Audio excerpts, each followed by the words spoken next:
Cristo, amén. Señor, llévame a tus atrios, al lugar santo, al altar de bronce. Señor, tu rostro quiero ver. Pásame a la muchedumbre, por donde el sacerdote canta. Tengo hambre y sed de justicia, y solo encuentro un lugar. Llévame al lugar santísimo, por la sangre del Cordero Redentor. Llévame al lugar santísimo. Tócame, límpiame, heme aquí. Señor, llévame a tus atrios, al lugar santo, al altar de bronce. Señor, tu rostro quiero ver. Pásame a la muchedumbre, por donde el sacerdote canta. Tengo hambre y sed de justicia, y solo encuentro un lugar. Llévame al lugar santísimo, por la sangre del Cordero Redentor. Llévame al lugar santísimo. Tócame,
en 2 de Samuel, capítulo 23, y vamos a estar leyendo versículos 13 al 17.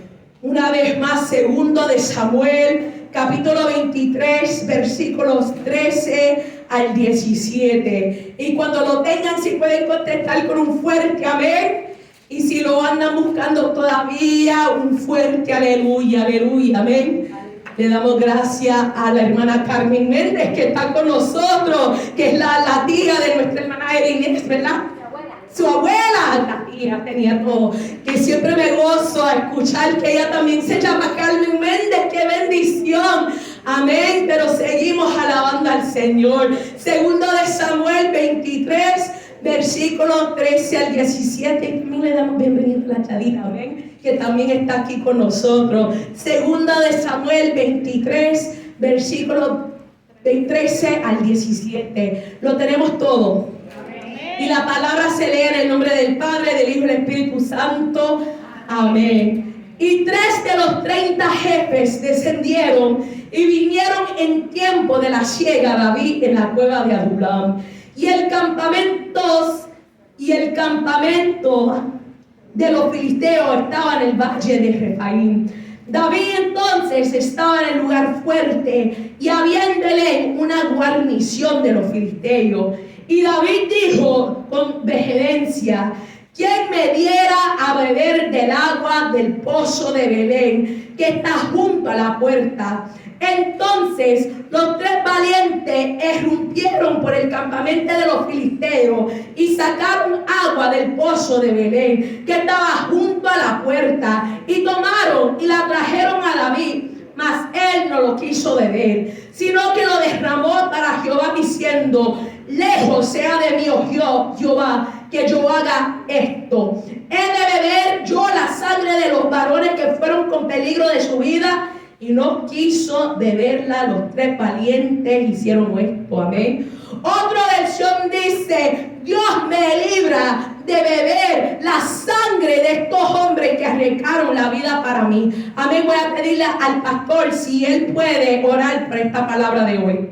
Padre amado, Padre santo, Señor, te damos gracias, te damos gloria, te damos honra, siempre te damos todo honor a ti, Padre amado, porque tú eres bueno, porque tú eres santo, Padre amado, porque para siempre se extiende, Padre amado, Señor, tu misericordia, Señor. En estos momentos, Señor, te pedimos, Padre amado, que nos abras, Padre amado, nuestra mente, nuestro corazón, Padre amado, Señor Jesús, para que tu palabra, Padre amado, pueda caer en tierra fértil y se multiplique a 100 por 1, Padre amado. Te pedimos, Señor, que seas usando a tu sierva, Padre amado, con poder y autoridad, pero sobre todo, Padre amado, por esa unción que solamente viene de ti, Jehová. Te lo pedimos en el nombre de Jesús. Amén. Amén. Se pueden sentar. Yo titulé esta mañana prédica: Dios me libre de beber sangre de mis hermanos. Dios me libre de beber sangre de mis hermanos. Dice la palabra en el nueva traducción viviente, que dice: cierta vez durante la cosecha, cuando David estaba en la cueva de Adulam, el ejército filisteo estaba acampada en el valle de Refaim. Yo me imagino en ese tiempo, como era tiempo de cosecha, que era caliente, a lo mejor estaba húmedo, no sé, porque yo no soy de Israel, pero estoy pensando en el tiempo de cosecha nuestra. Y yo me imagino que él estaba ahí en la cueva de Adulam, viendo todo el ejército enfrente de él, y él pensaba: ¿qué yo voy a hacer? Están los filisteos ahí enfrente de mí. Dice en la Biblia que Adulam significa literalmente retiro. Adulam simboliza un lugar de protección y apoyo donde los marginados y desposeídos encontraban seguridad y oración. Representa la importancia de buscar refugio en Dios en momentos de dificultades. Y ahí él estaba en esta cueva de Adulam. Lo estaba usando como un punto para reflexionar y para mirar, y decía: el enemigo está ahí. Está ahí enfrente de mí. ¿Qué voy a hacer?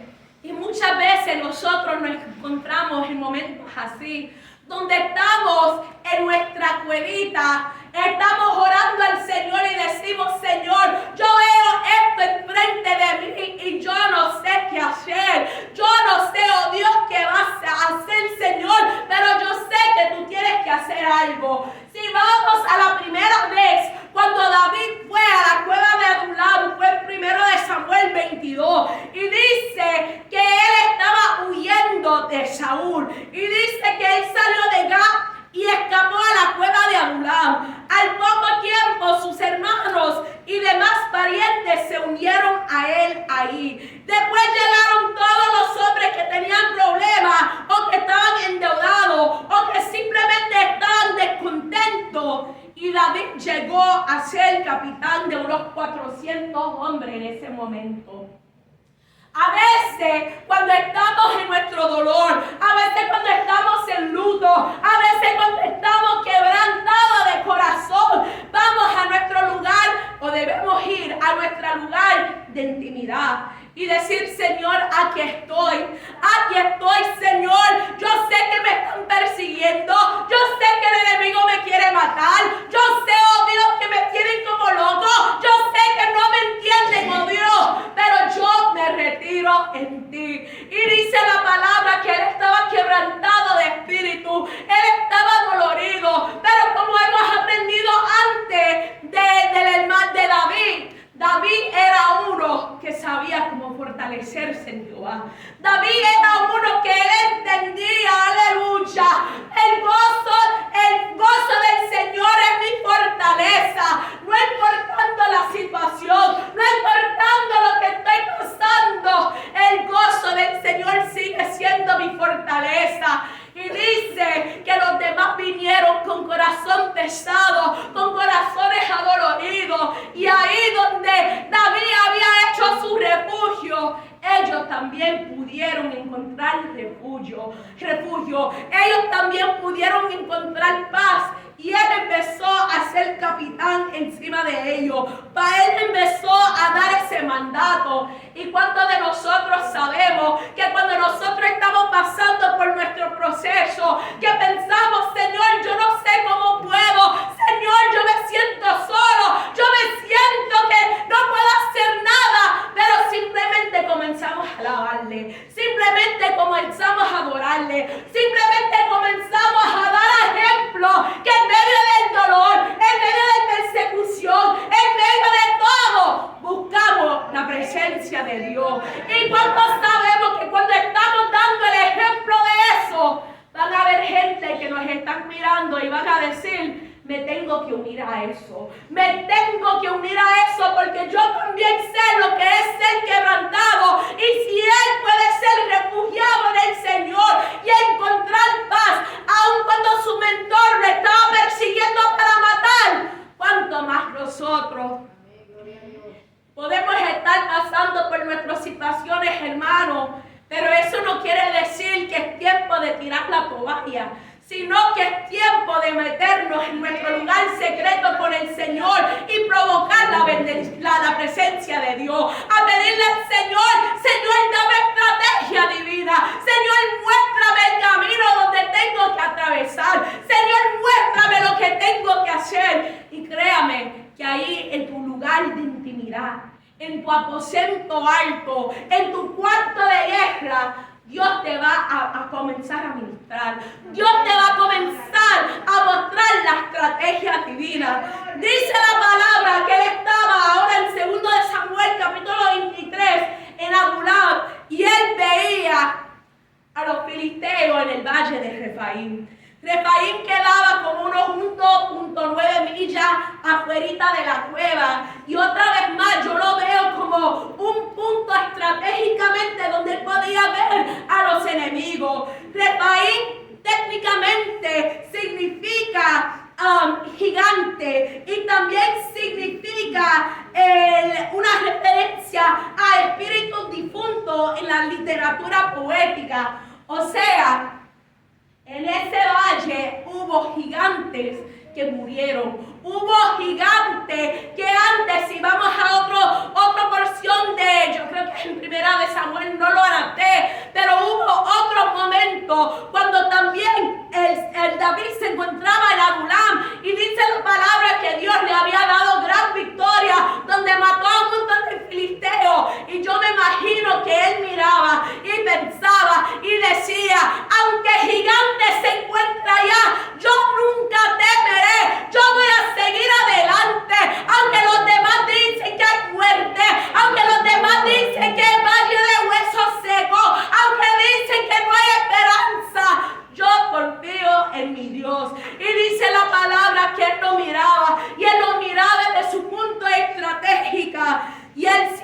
simplemente decía en ese momento: oh, si yo tuviera agua del pozo de Belén para poder tomar. Pueden ser que a lo mejor él estaba hablando, not literally, no literalmente, sino hablando del agua del Espíritu Santo, vamos a decir.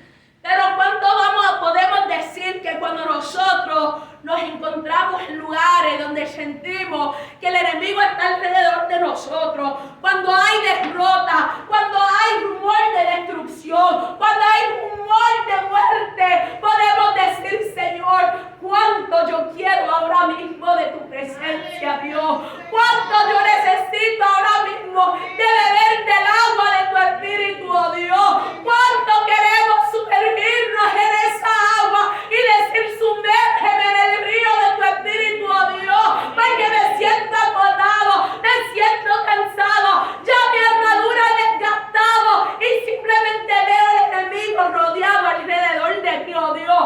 Simplemente quiero estar en Belén, en casa de paz, donde, Señor, tú distribuyes ese pan fresco, Dios.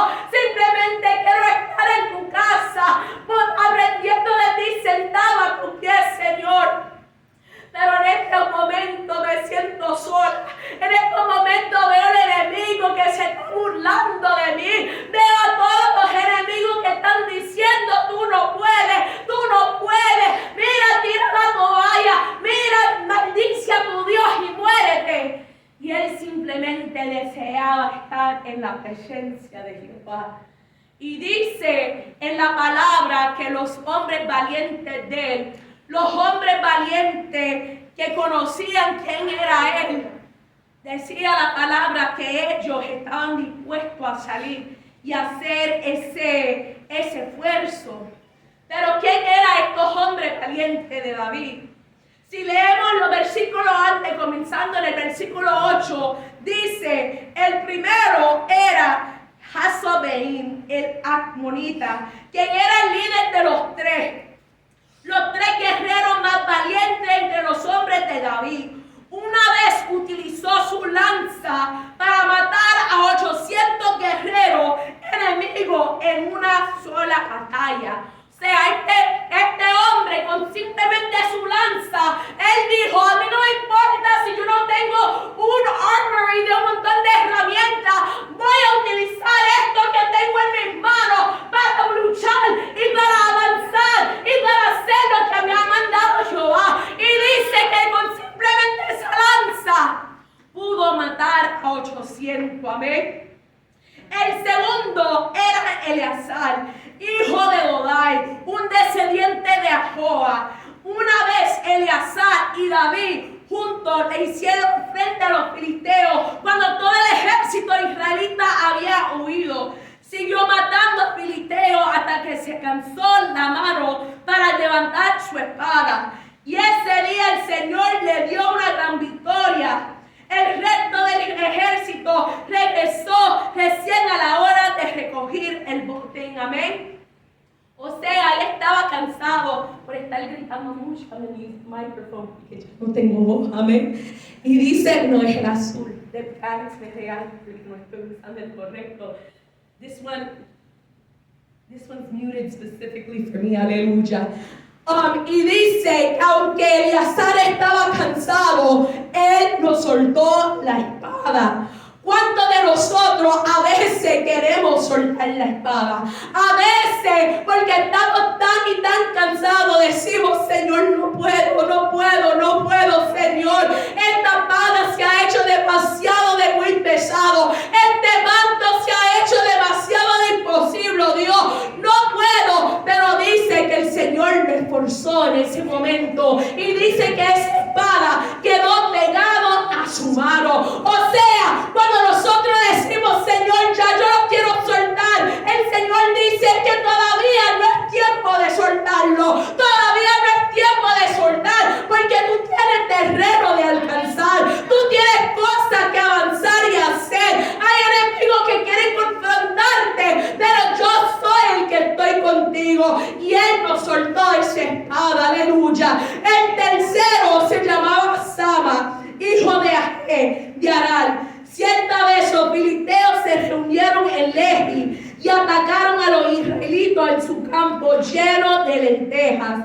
El ejército israelita huyó, pero Sama no cedió terreno en medio del campo e hizo retroceder a los filisteos. Dice la palabra que él vio esa propiedad de lentejas y se paró firme enfrente de ella y dijo: este terreno de lentejas es mío. Yo no voy a permitir que nada ni nadie me quite el terreno, la heredad de mis padres, lo que me ha tocado a mí. No voy a permitir que nada ni nadie lo arranque de mi mano.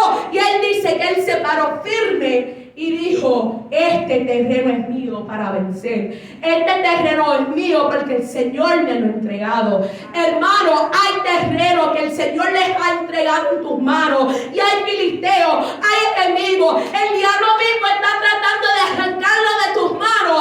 Y nos toca a cada uno de nosotros a pararnos firmes y a pelear por ese terreno, por esta iglesia, por lo que Dios te ha dado en tus manos. Y eso es lo que hizo Sama en ese instante. Él dijo: yo no me voy a dejar. Y dice que él pudo tener la victoria. Amén. Esos son los hombres valientes de David, que no retrocedieron, que aunque estaban cansados, que aunque querían tirar la toalla, aunque ya no pudieron, sabían dónde encontrar esa fortaleza, porque el fortaleza solo se puede encontrar en el Señor, y ellos lo sabían. Amén. Hemos estado hablando hace mucho tiempo acerca de 1 de Samuel 30 y vemos en el versículo 6 que dice: pero David encontró fuerzas en el Señor su Dios. Cuando estaba el pueblo pasando por una situación donde querían matar a David, donde habían llegado de una gran batalla y solo encontraron desolación y muerte y la posibilidad de su futuro totalmente secuestrado, le estaban proyectando su dolor sobre David y ellos lo querían apedrear. Y ellos simplemente lo querían apedrear, pero David simplemente dijo: Señor, tú sigues siendo mi fortaleza. Y hemos estado hablando que a veces en nuestros momentos de angustia, a veces los líderes se sienten ese cargo encima de ellos, porque la responsabilidad del pueblo es demasiado. Pero son en esos momentos donde hay que ir hacia Jehová y decir: Señor, tú eres mi fortaleza, Dios. Tú eres el que me da la fuerza, Señor. Tú eres el que puede cambiar mi lamento en bailo, Dios, y yo confío en ti, oh Dios. Y dice en el versículo 7 que él fue y habló con el sacerdote y dijo: tráeme el efod. Y así se lo trajeron. Y David preguntó al Señor: ¿debo perseguir a esta banda de saqueadores? ¿Los atraparé? Y el Señor le dijo: sí, persíguelo. Recuperarás todo lo que te han quitado. Y David simplemente lo obedeció. Él dijo: Señor, si tú lo dices, yo voy a creerte a ti. Y eso que tenemos que hacer en estos momentos, cuando decimos: Señor, yo no sé si voy a poder, Señor, yo no sé, pero si el Señor dice: mira, tú sí puedes, porque yo he depositado todo lo necesario en ti, tú vas a tener la victoria, hay que proceder. Y eso es lo que dijo David. Y él dijo: voy a ser obediente. Y dice en el versículo 9 que él se llevó 600 hombres y llegaron al arroyo de Besor. Pero hubo 200 de ellos que estaban demasiado cansados para cruzar el arroyo, por lo que David continuó la persecución con 400 hombres. Mira, hermano, a veces en este caminar nos vamos a cansar. A veces en este caminar estamos tan emocionalmente cargados que vamos a tener nuestro momento de decir: mira, me tengo que quedar aquí al lado. Y dice que estos 200 se quedaron y los demás avanzaron. Dice la palabra que ahí encontraron a un egipcio y atendieron al egipcio. Y ese egipcio después le ayudó en la estrategia, en cómo avanzar y cómo matar a los filisteos. Y dice en el versículo 18: así que David recuperó todo lo que los amalequitas habían tomado y rescató a sus 2 esposas. No faltaba nada, fuera grande o pequeño, hijo o hija, ni ninguna otra cosa que se habían llevado. Y David regresó con todo, porque había una promesa dada y el Señor dijo, vas a recuperarlo todo. Y así mismo fue. Entró estratégicamente siguiendo la palabra de Dios y dice la palabra que lo había recuperado todo.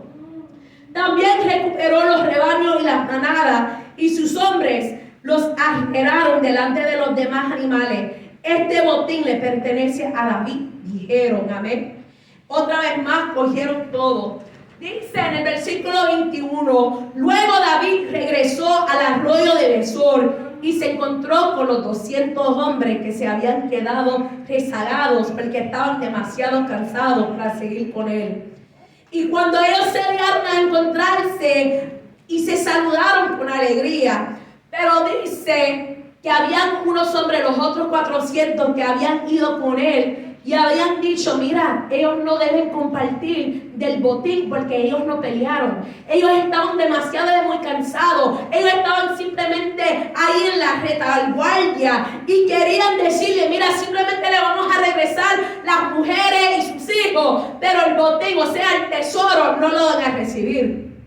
Y David le contestó en el versículo 23, no, mis hermanos, no sean egoístas con lo que el Señor nos dio. Él nos protegió y nos ayudó a derrotar a la banda de saqueadores que nos atacó. ¿Quién les hará caso cuando hablan así? Compartiremos por partes iguales, tanto con los que vayan a la batalla como los que cuiden a las pertenencias, o sea, la retaguardia. Y él lo hizo y lo estableció como ley y decreto y ordenanza a Israel, que todavía en el día de hoy se cumple.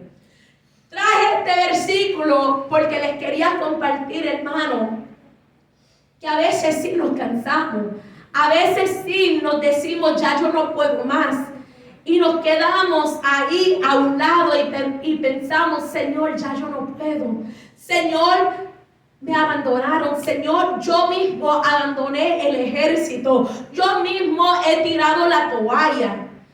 Pero a mí me muestra en ese momento, que en ese momento de ellos quedarse ahí todavía en luto, que Dios estaba bregando por ellos. A lo mejor en ese momento, en su momento de luto, en su momento de lamento, en su momento de cansancio, como ya habían pasado tiempo en Adulán con David, sabían cómo cantar y adorar al Señor. Y empezaban a levantar manos y seguían diciendo, alzaré mis ojos a los montes, ¿de dónde vendrá mi socorro? Mi socorro viene de Jehová, quien hizo los cielos y la tierra. Y ellos seguían alabando al Señor, aun cuando físicamente no podían ir a la guerra. Y ellos seguían conectados. Mira, cuando uno, aún en esos momentos de cansancio, en esos momentos donde ya uno puede, el Señor nos ve, el Señor nos escucha, el Señor dice, tú eres todavía parte de mi ejército, tú todavía vas a recibir del botín, porque aún en ese momento donde pensábamos que estábamos estancados, donde pensábamos que no estábamos peleando físicamente, en el ámbito espiritual todavía estábamos dando punto y estábamos dando puño al ejército del diablo, amén. Estábamos cuidando, estábamos vigilando, estábamos haciendo de nuestra parte. O sea, hermano, cuando vemos a un hermano que está ahí a la orilla, que a lo mejor no se puede levantar, que a lo mejor no puede caminar, no podemos decir, mira, ese se queda ahí al lado. Hay que decir, mira, aún donde está, tú puedes seguir cubriéndome en la oración, tú puedes seguir siguiendo y adorando al Señor, aun cuando tu cuerpo no puede, aun cuando estés muy cansado, tú todavía puedes alabar a Dios ahí donde tú estás, amén. El pastor le estaba diciendo el otro día de la hermana Nidia, que ahora está caminando con bastón, pero antes lleguía con su sillita, y ahí uno la veía, aún en su sillita, que no podía levantarse, pero alababa a Dios. Y aun cuando ella no podía llegar a la iglesia, ahí en su casa, alababa a Dios. Aun cuando no podía levantarse, ella era con la hermana Elizabeth a las 6 de se conectaban y se paraban en la brecha el uno para los otros.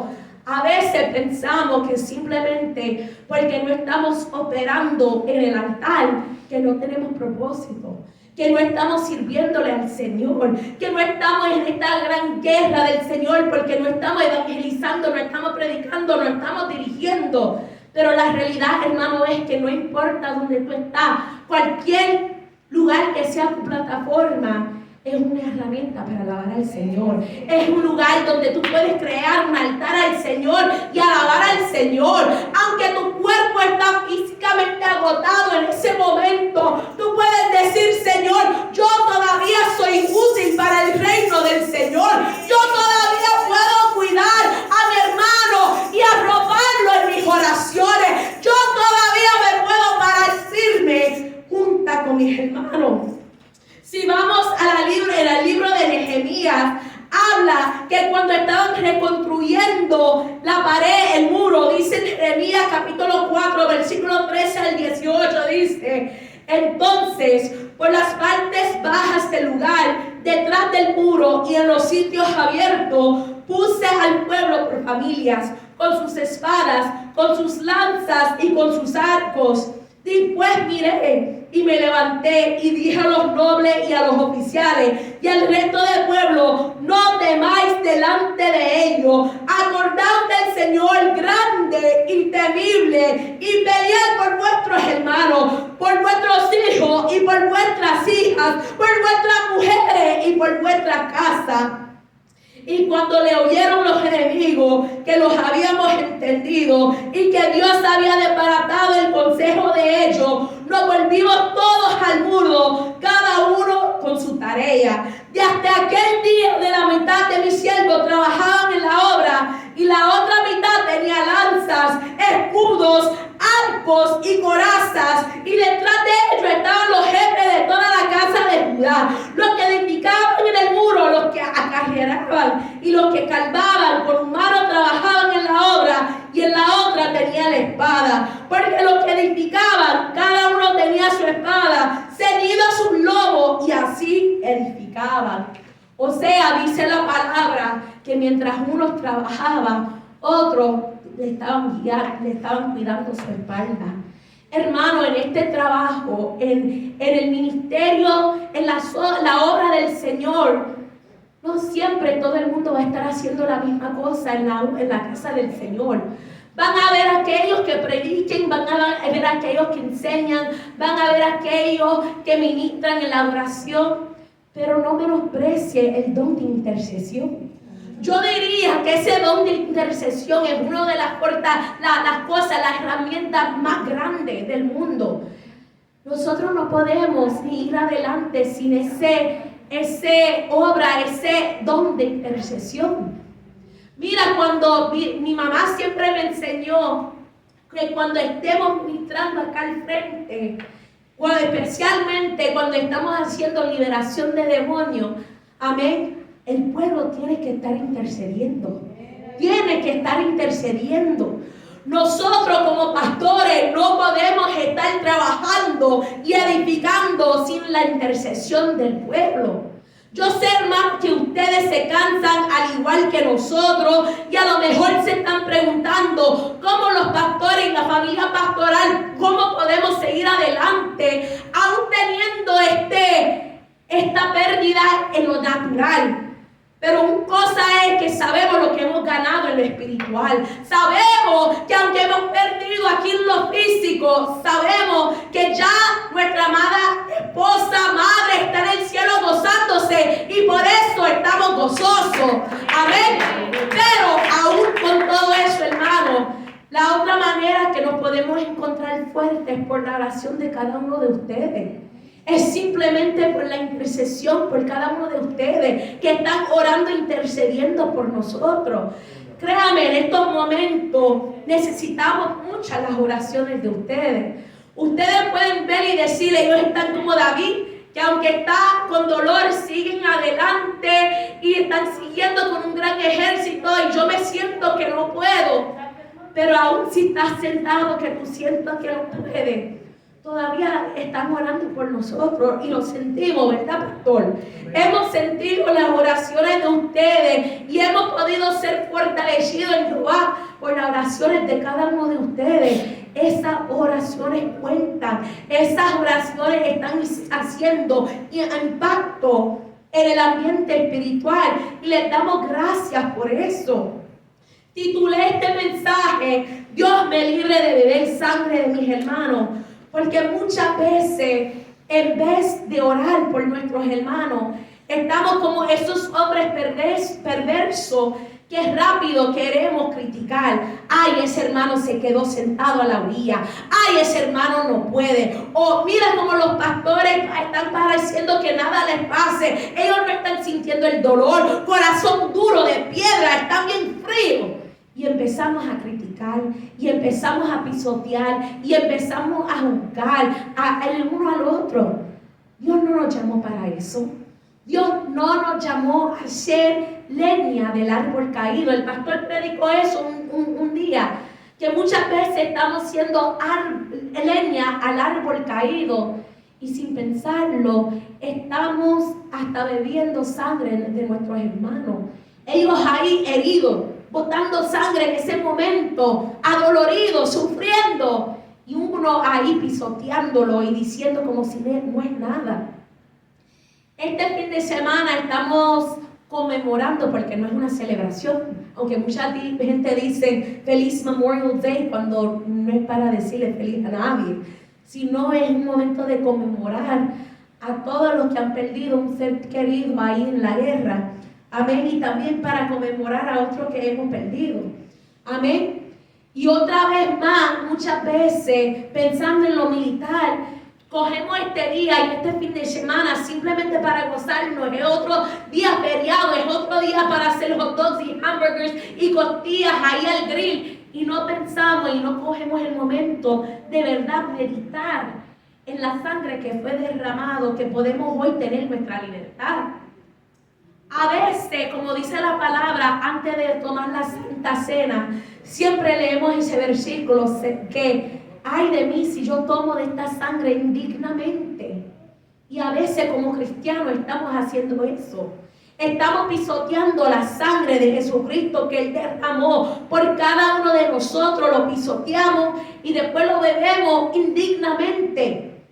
Ay de nosotros si lo estamos haciendo. Ay de nosotros si nos estamos gozando en el dolor de nuestros hermanos. Ay de nosotros si estamos viendo a un hermano sufriendo y en vez de ayudarlo, o en vez de darle una palabra de aliento, o en vez de darle una porción del botín, decimos, ¿quién eres tú para recibirlo? Cuando la realidad es que ninguno de nosotros merecemos el perdón de Dios. Ninguno de nosotros merecemos el poder recibir la corona de la vida y de la eternidad. Pero Dios en su misericordia murió en la cruz por cada uno de nosotros. Por su misericordia. Hoy podemos decir que somos hijos de Dios y no bastardos por la misericordia de Dios. So, para mí es bien importante en mi caminar diariamente decir, Señor, cuídame, oh Dios, para que yo no sea el que pisotea a mi hermano, que no sea yo el que cuando un hermano está tratando, que en vez de extenderle la mano y levantarlo, ay de mí si lo puñalo, eso mismo, que le doy un puñetazo, amén, ay de mí si yo hago eso. Hay que diariamente decir, Señor, no me permite que sea yo el que causa que uno de mis hermanos se vea al mundo. Ay de mí que si con mis actitudes soy yo el razón. Hermano, en este caminar hay que ser bien intencionales de cuidar el uno al otro. Hay que ser bien intencionales a decir, este es mi hermano en Cristo y yo no voy a permitir que nada ni nadie le dé un balazo, incluyéndonos a nosotros mismos, porque a veces somos nosotros que damos el balazo a nuestro hermano. Ay de mí, aleluya. La palabra habla, nosotros comenzamos leyendo el 2 de Samuel 23, pero si vamos a 2 de Samuel 11, y no lo voy a leer porque yo sé que el tiempo está avanzando, pero en el 2 de Samuel 11, habla de un David que mientras el pueblo estaba en guerra, él estaba en casa, en la terraza, caminando para arriba y para abajo. Estaba sin hacer nada. Estaba desocupado. Y dice que mientras él estaba ahí, dice que mientras él estaba en Jerusalén, estaba tomando un descanso, se levantó de cama y empezó a caminar por el azotea del palacio. No estaba en la guerra, no estaba manos a la obra, estaba idle, como dicen en inglés, sin tener que hacer nada. What was the word? Ocioso, gracias. Estaba ocioso y por estar ocioso cayó en la tentación.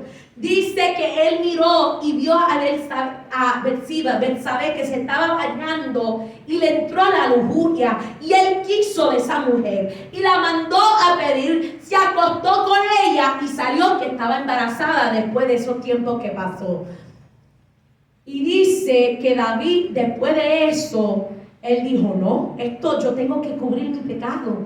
Yo tengo que esconder el pecado que he hecho, porque ¿qué va a pasar cuando ese esposo de ella regresa de la guerra y se averigua que yo, el rey, he embarazado a su mujer? Y él trata de mandarla a traer y trata de hacer truco para que el muchacho Uzías se durmiera con ella, y él no quiso, porque él dijo, ay de mí, que yo estoy aquí acostado, gozándome de todas las lujurias y todos los demás ahí en guerra. O sea, él tenía más corazón de rey en este momento que el rey mismo, porque él dijo, yo no voy a pecar, yo no voy a tomar ventaja de este momento de manantial cuando los demás están derramando sangre.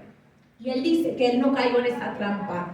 Pero ¿qué pasó? David de eso, cuando él vio que él no había caído en trampa, lo mandó a matar. Lo mandó al front lines de la guerra para matarlo. Y dice que después el profeta Natán, en 2 de Samuel 12, vino hacia él y era Urías, no Uzías, Urías. Amén. Dice en 2 de Samuel capítulo 12 que después, cuando David había hecho eso, cuando había pecado por ser demasiado ocioso, cuando después lo mató, después cuando se casó con la mujer de Urías, porque ahora es una viuda, dice que él pensó que él estaba libre, que nadie iba a descubrir su pecado.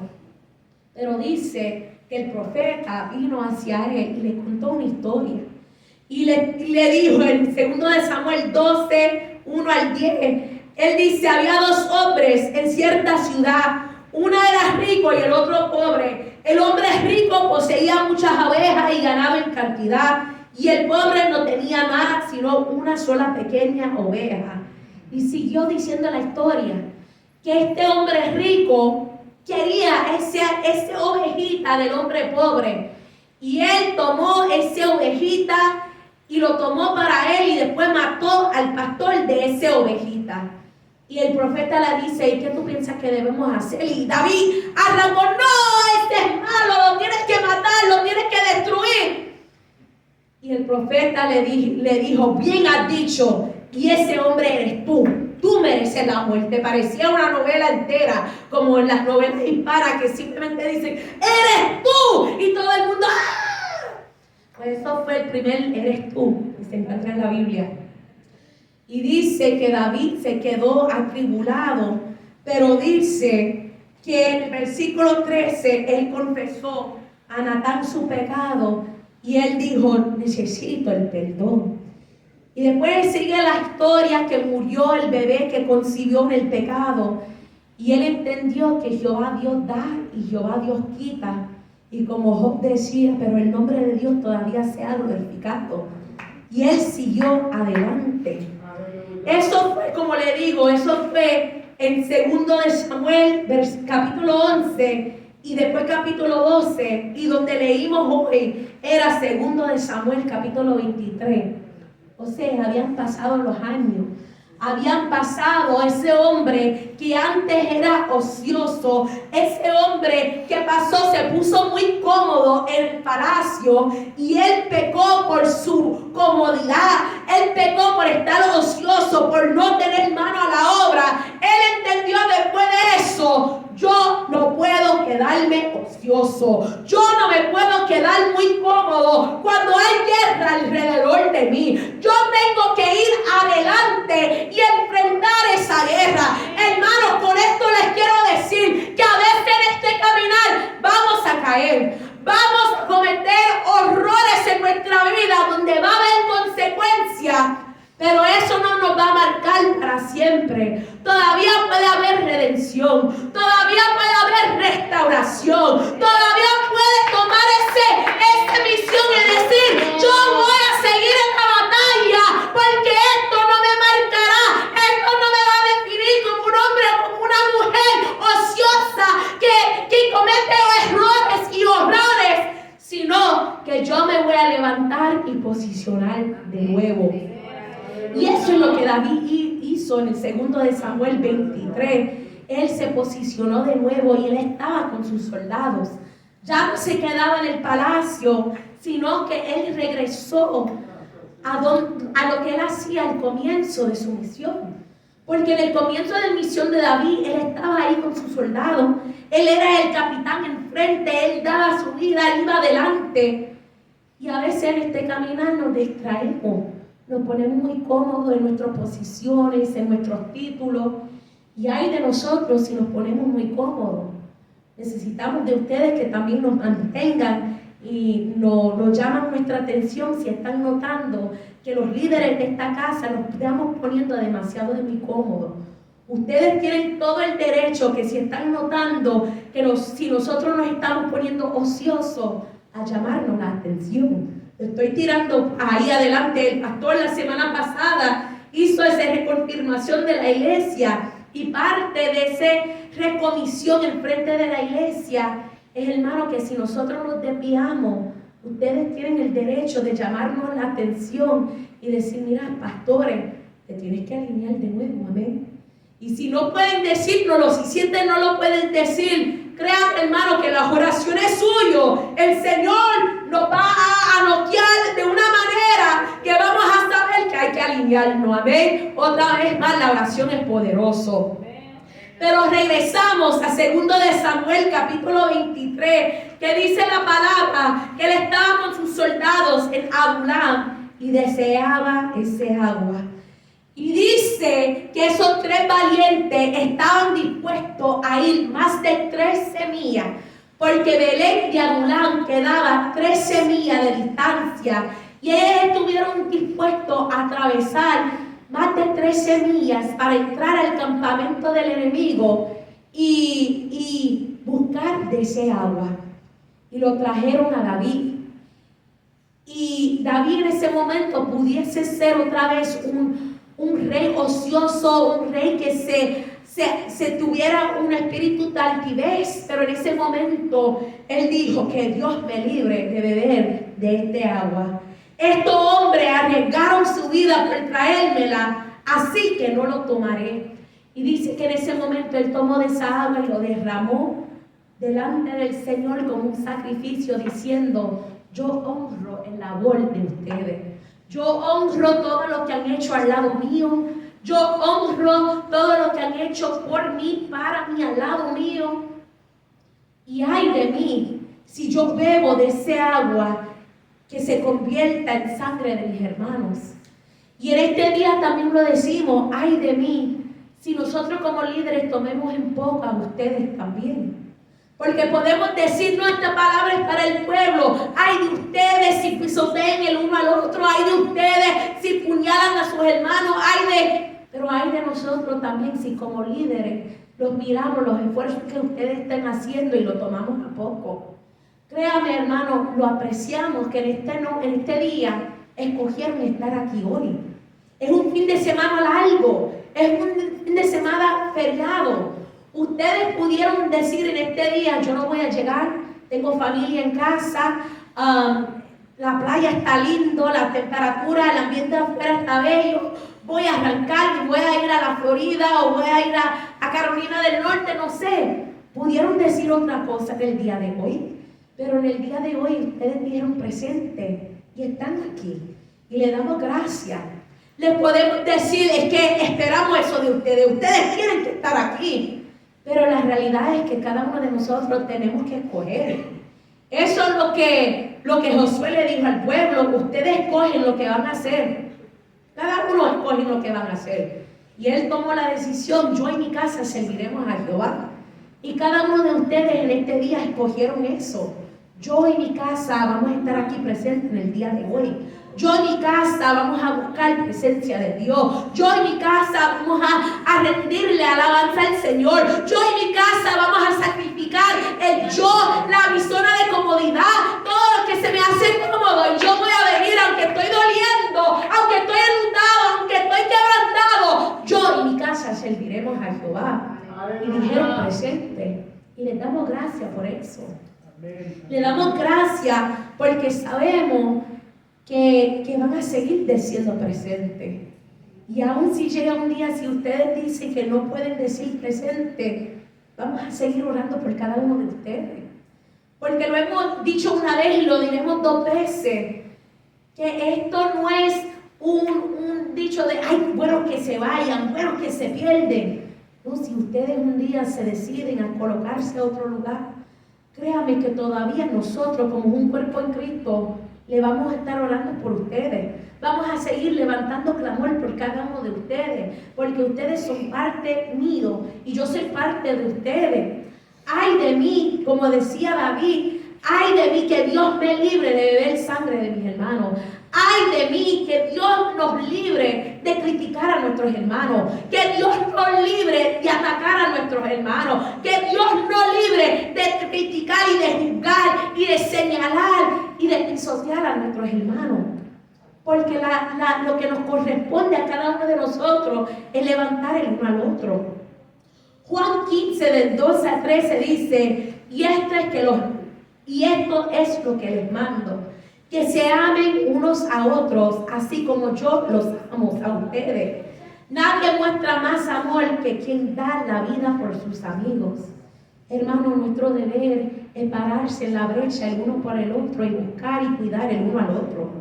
Gálatas 6:2 dice, cuando tengan dificultades, ayúdense unos a otros.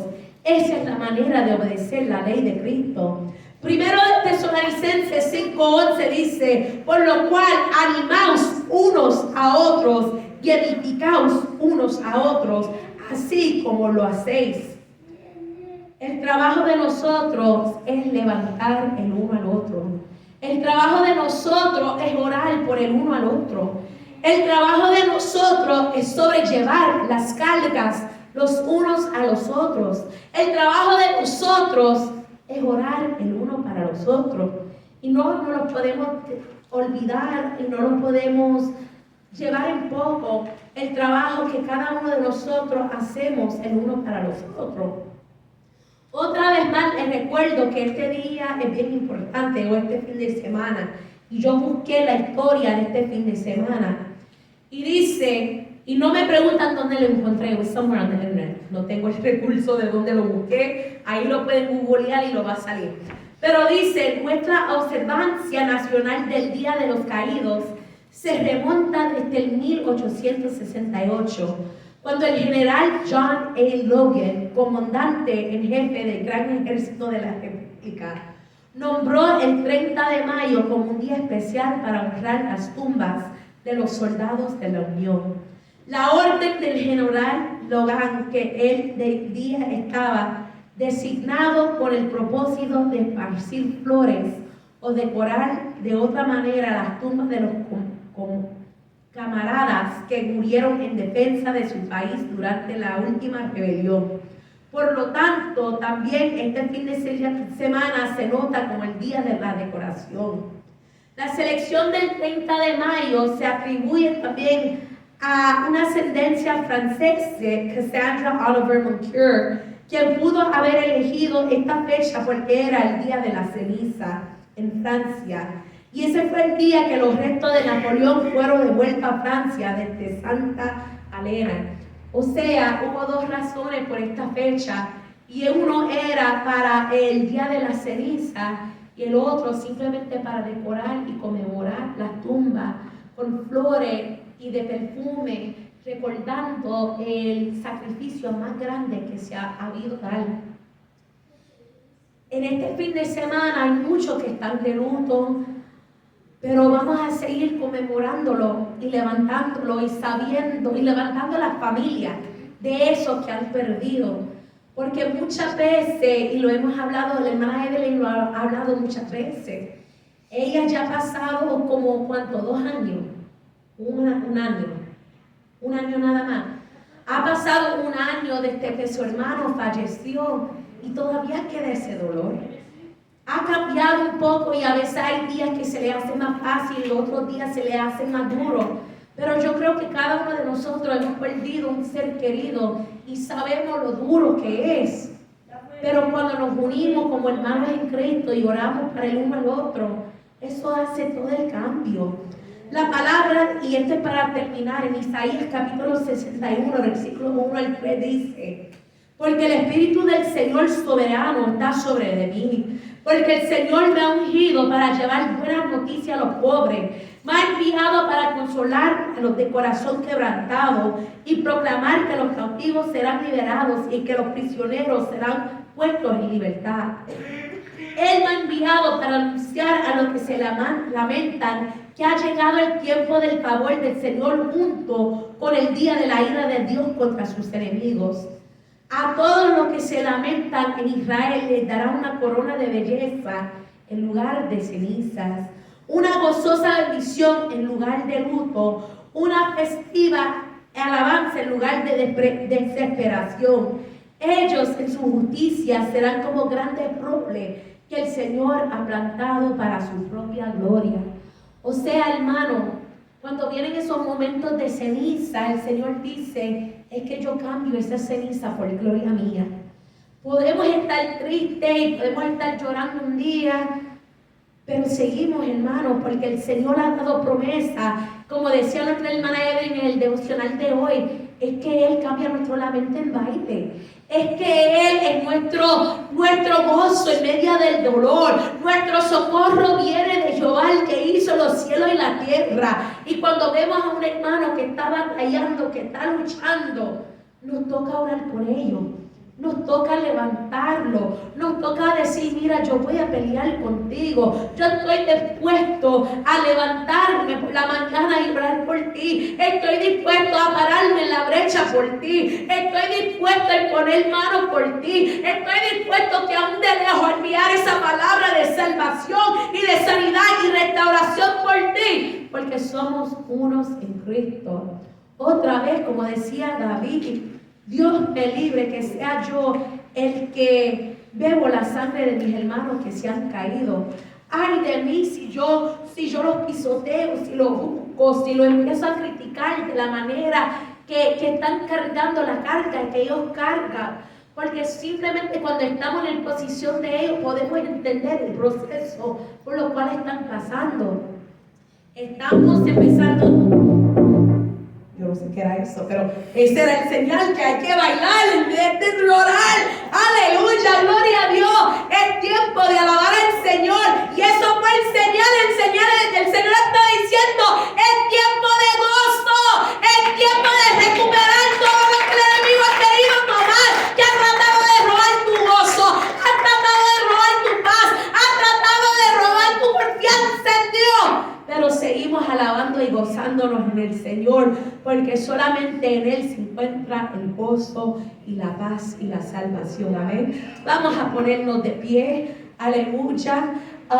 Y vamos a seguir orando el uno para los otros. Y yo sé que el pastor va a pasar y lo vas a decir que se pueden sentar de nuevo. Pero como sea, vamos a ponernos de pie y vamos a alabar a Dios. ¿Cuántos de nosotros podemos dar un grito de júbilo? Vamos a dar ese grito de júbilo. ¿Por qué? Porque ya ha terminado el luto. Estamos en victoria, hermanos. Con nosotros el pastor.